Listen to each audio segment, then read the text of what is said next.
Hello. Wow. All right. Thank you very much for a lot of words in Polish. I have no idea what he just said. Hopefully it was all right. So my name is Nick, and I'm here to speak a little bit about the most interesting topic, industrial scale crypto mining. Well, at least. So a couple of words. Who am I and why am I speaking here? So I was working a little bit in the United States lately, mostly in the New York Times and Universal Studios. Then moved back to Ukraine and now consulting the company called All Rise Financial Group, which builds data centers in the United States and Canada. And this is what I'm talking to you about why actually we earn money through mining. And I think there was a talk, again, in Polish, have no idea what the guy was speaking about, but probably he already described that we need the mining to actually guarantee the consistency and security of the blockchain itself. And there is a reward for people who actually ready to give their computing power, their ASICs, their video cards, everything. They get reward as the block published. And to get this reward, you have to solve some problem. Does anybody knows, who doesn't know what hash function means? Go ahead. It's not ashamed. I don't. All right. So there is a puzzle, actually, that you need to solve to be able to produce the next block on the blockchain. And this problem is getting worse or getting easier depending on how many machines you have on the network. And if you calculate some money, you will see that Bitcoin, for example, gives you 12.5 Bitcoins every published blocks. And on top of that, you get transaction fees that are included into the block. So you will be looking like 57,000 of Bitcoin actually produced every day. This is what we can make. I mean, the whole market for the Bitcoin mining. And the whole mining seems pretty simple, right? You buy one of those, and actually the price is a little bit outdated. You can buy S9 a little bit cheaper. But the point is, you buy something, you put it on your balcony or in the garage, whatever, and you start mining. Sounds easy, right? But when it comes to industrial scale, and I mean projects like megawatt and above, like $1 million of investments to the data centers, it feels like, have you ever tried eating broken glass? It feels like pain, literally, because you have a lot of issues here. For example, buying one ASIC machine is not that hard, but let's say you want to buy 1,000. That's getting a little bit harder because you want interesting prices and you want interesting conditions, and not every seller can actually supply you that many ASICs. Electricity cost. For example, I saw some solution there that the guys propose to do mining in Poland, which is a little bit strange because here, as they said, you have to pay 7 cents per kilowatt, which is a lot. In case of Canada, let's say, we pay 3 cents. In the United States, roughly 3 cents as well. So electricity is a huge problem here. Land acquisition. Land acquisition, this problem happens when you want to put a lot of your containers or machines and you want to guarantee that everything will be secured and work as supposed to. And let's say you want to do this in Poland, probably it's easy to buy a land. But in Canada, there is an interesting situation because you cannot just come to the power supply, power plant and say, hey, we want some energy. No, it doesn't work this way. What you have to do is actually to find a location, then to create a technical plan, and only after that they can tell you whether or not you're eligible to get this You can think about it that you're, well, have conditional agreement on the land, you're doing all the work, then come into the power plant and they say, sorry, we don't have electricity for you, and then start over again. We did 5 attempts to get the electricity. This is a little bit strange, but this is how it works. Availability of experienced workforce is not a problem if you live in a huge city. But usually you build data centers in the smaller cities and closer to power plants. And as a matter of fact, there are a limited amount of those resources there in the small cities who actually can work. Again, the question that doesn't appear when you do a home mining. There is a Uptime Institute, you probably heard about it, that actually give grades to data centers. And in mining, it doesn't work at all.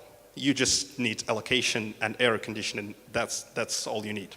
That's something you need to know, because people who came from data centers building experience, they are trying to do some redundant electricity, redundant backups, everything. And it actually makes much more economical sense just to stop your mining processes if you lose power than to do some sophisticated things. And mining strategy is one of the questions that actually arises when you mine a lot of coins, and the question is what to do with them. Which coins you need to mine, and what exactly you need to do. Do you need to sell them at the moment you mined? Do you need to hold them? Do you need to exchange them for a Bitcoin? Again, if you mining yourself at home, it's not a big issue. But if you're mining at a larger scale and you make hundreds of thousands of dollars in crypto, you need to think about it, because there are the places where you can make some extra money. So the hardware at the larger scale calculated in some proportion how much you pay for 1 terahash. You can see that Bitfury has this solution for $1 million called Blockbox, and there is S9. There are a lot of hardware on the market right now.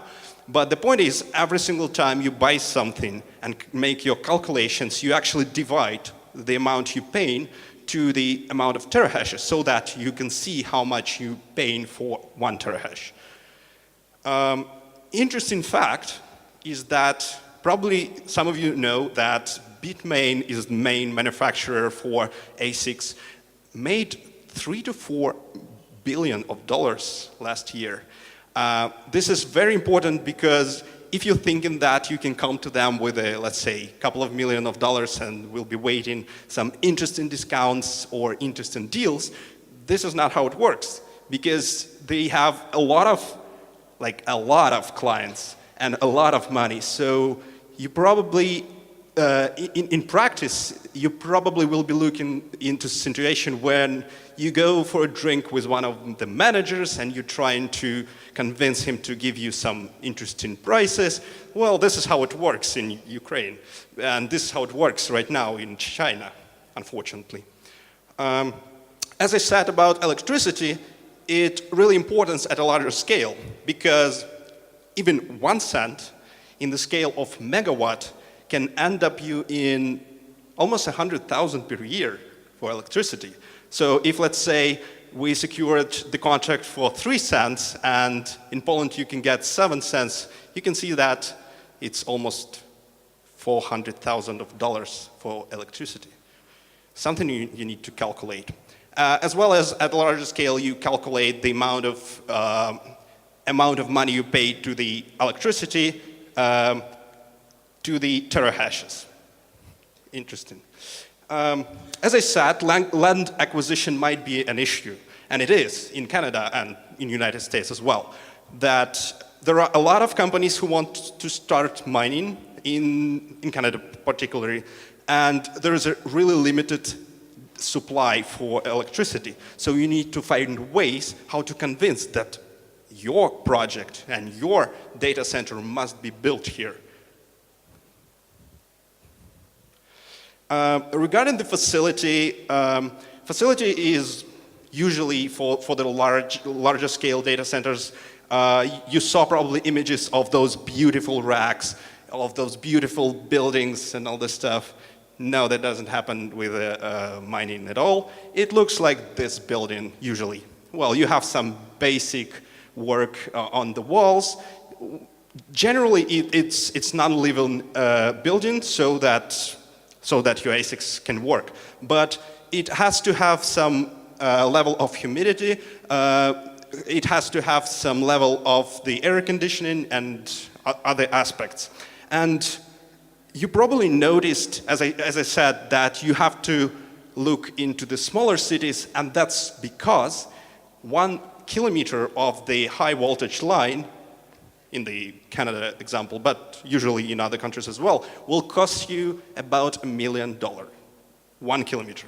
So you have to be as close as possible to the power plant. HVAC, it's heating, ventilation, and air conditioning. I have no idea how it's done. Have literally no idea how it's done because we're using a free cooling system. Free cooling means that outside is cold on average, so that you don't need those massive, sophisticated machines that will air condition your area. So if you, let's say, want to build a mining center in Africa, you're in trouble because you will be paying a lot of money just to make this room really cold. In terms of indexes, there is one interesting index called PUE, which stands for Power Usage Efficiency, where you calculate how much extra electricity you spend to the useful electricity you spend. So that I have an ASIC that consumes, let's say, 1.5 kilowatt, and then I have an air conditioning system that consumes 1.5 kilowatt as well. So my factor will be 2. So you want to reduce that as little as possible.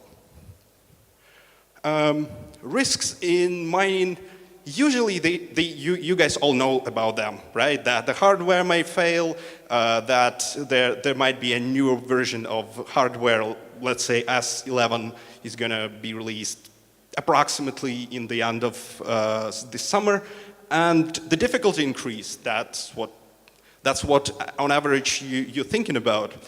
But right after you mined the coin, you stop being miner, you become an investor. That specific point. So you need to think about that. You need the strategy, like trading strategy or holding strategy, or how exactly you're gonna use the value of the coins that you mined, and which is why you need an expertise not only in mining area, not only in data centers area, but actually in the market economics and well, coins liquidity as well. There are different tactics regarding the hardware. The first is simplest, is you just mine it until this piece of metal becomes useless and you just throw it away. There is a little bit interesting situation, is when you mine until you see that there is a spike on the market. I will give you an example. So you bought, let's say in September last year, an ASIC. That cost you $2,000. And by the end of the year, in December, the same ASIC cost $4,000 because of the hype, because of this crowded space. And at that moment, you might want to sell your hardware. And that's the strategy where you can make $2,000 more out of this metal box. So if you think in those terms, you might be making extra money by selling and buying at the right time those hardware. And the third is probably the most sophisticated, is when you're selling the hardware but not buying at that moment. You're actually waiting until the new version released, or until you'll find some cheaper versions of your previous one. So on those tactics, you can actually make money almost out of hardware, right? Because usually people don't think about their hardware as the asset, and you can work with this asset as well. So you can work with what you mine, how you mine, then sell hardware, then invest those coins. So it's getting really complicated. And one of the biggest question is what to mine. And guys, I think there were guys who were talking about something called coin hopping. Coin hopping is the method when you just jump from mining one coin to another coin. That's great, but you still need to think what will you do with those shitty coins by the end of the day? Because you have a pile of shitty coins, and then what?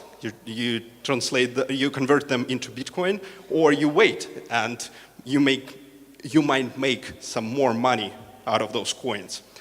And there is a nice hash. It's a solution where you don't need to think. You just connect your hardware and getting paid in Bitcoins. But you need to understand that this is the place where you might lose some money.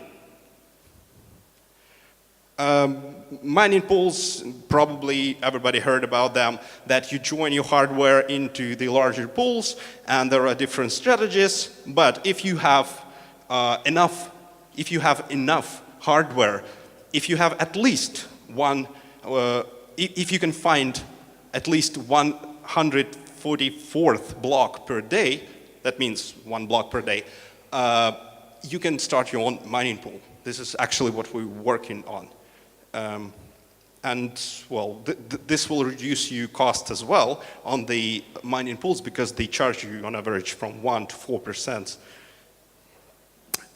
4%. Some question that I've been asked lately, and I decided to add this to presentation, Antminer E3 that is going to be released soon in June or in the late June, early July.